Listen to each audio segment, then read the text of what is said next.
అనేక సమస్యల పరిష్కార మార్గం చూపించేటువంటి ఇందిరమ్మ రాజ్యం ఈరోజు రాష్ట్రంలో ఏర్పడి ప్రజాప్రభుత్వం ఏర్పడి ప్రజల అవసరాలే ప్రభుత్వ అజెండాగా ఉండి ఈరోజు ముందు పోతున్నటువంటి కాంగ్రెస్ ప్రభుత్వం మీ అందరికీ తెలిసిందే. ఇటువంటి ఇందిరమ్మ రాజ్యం రావటానికి ఆదిలాబాద్ జిల్లాకు సంబంధించినటువంటి ఈ ప్రాంత ప్రజానికం ముందుగా కాంగ్రెస్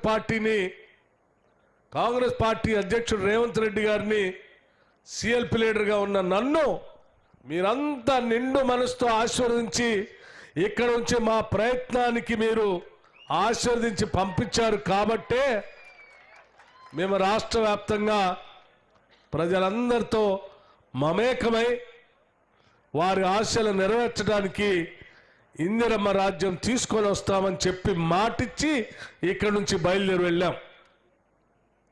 ఇక్కడి నుంచి బయలుదేరినటువంటి నడక ఆనాడు మండు టెండలు. ఈ నడకేదో 2 గ్రామాలు దాటో 3 గ్రామాలు దాటో లేకపోతే 2-3 రోజులు నడిచి మామూలుగానే ఆగిపోతుందిలే అని చాలామంది అనుకున్నారు.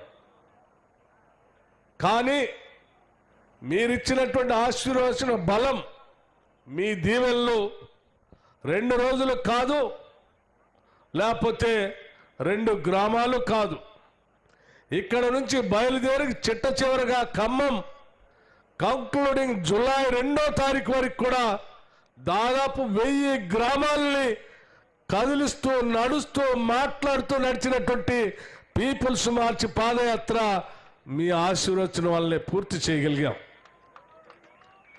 ఎండలకి ఎండాం, మధ్య మధ్యలో అరకొరగా 1-2 వర్షాలు వస్తే కూడా వర్షానికి తడిశాం.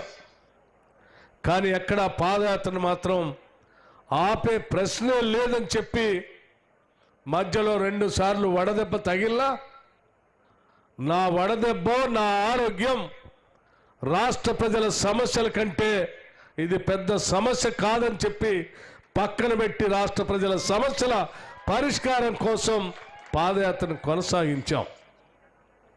ఆ పాదయాత్రలో మీ గుండె చప్పుళ్ళు విన్నాం, మీ బాధల్ని కళ్ళారా చూశాం, మీరు చెప్పినటువంటి మాటల్ని మనసు నిండా నింపుకొని అడుగులో అడుగు వేసుకుంటూ రాష్ట్ర వ్యాప్తంగా నడిచాం.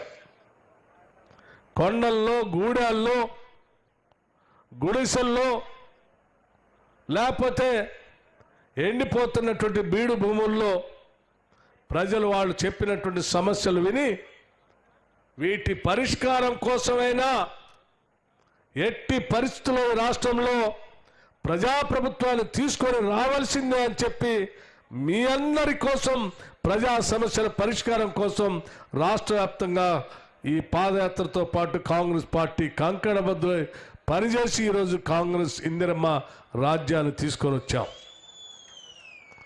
వచ్చిన నాటి నుంచి నేటి వరకు కూడా ముఖ్య